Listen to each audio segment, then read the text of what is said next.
Welcome into Paul Catalina's Top 5, brought to you by Flag and Anthem. Go to flagandanthem.com. Use our promo code 365sports. The link's in there, 20% off at checkout. Top 5 things college sports needs to stop doing. Relevant today because of all the big legal news. They need to stop trying to turn back time. Cher couldn't do it. She couldn't turn back time. She couldn't find a way. That's why she sang the song about it. You should do the same thing. Don't turn back time. You have to move forward. All the things that they're doing is an attempt to freeze time, stop time, go back to the old way. It's not going to happen. Have all the commissions and meetings and committees and whatever you want to do. They'll all wind up telling you the same thing eventually. You can't go back in time. Number 4, asking politicians to help you. First of all, come up with a plan yourself.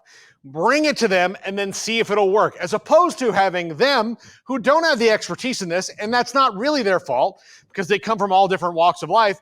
You guys are the experts. You build out a plan based on how much you've lost and what you think you can win, and then see if they'll build one for you or codify it.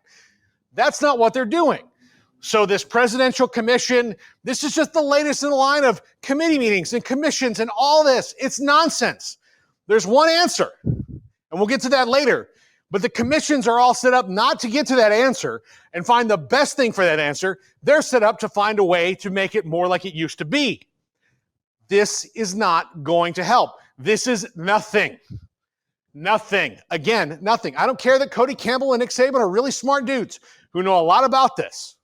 And they can make some recommendations that might ultimately be in the final guidelines of whatever this turns out to be. But it's not going to be the answer, because the answer is only one thing. And we'll get to that in a minute. Number 3, being afraid of innovation. Look, you've expanded your conferences out. You've thrown caution to the wind when it comes to that. Now, some of the things you might have to do are not necessarily innovative in the new sense, but they could be innovative for the other sports that aren't football and basketball, like regional conferences again. Maybe make that a thing. Don't be afraid of scheduling partnerships. You're not in basketball, you shouldn't be in football either. Enhance the product all the way around. And if you're not afraid of innovation, you won't be afraid of playing other conferences and doing other big schools because you're not tribalistic with your conference. So stop being afraid of innovation.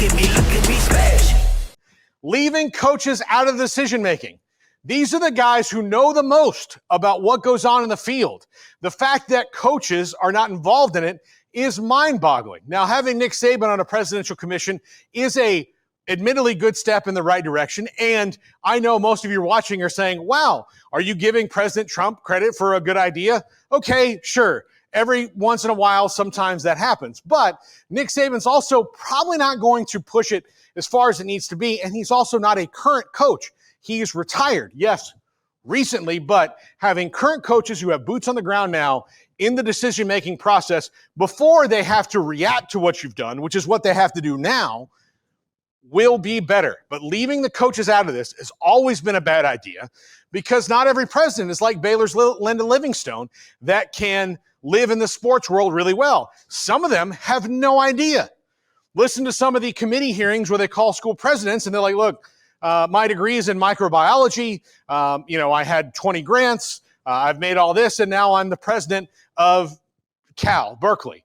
And they're like, okay, well, what do you know about football? I know that we play it on Saturdays. That's what they know because they've never been made to know it before.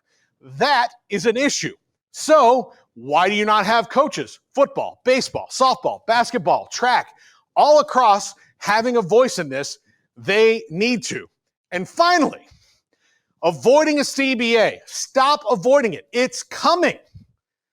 The train is on the tracks. Either get on the train or get run over by it.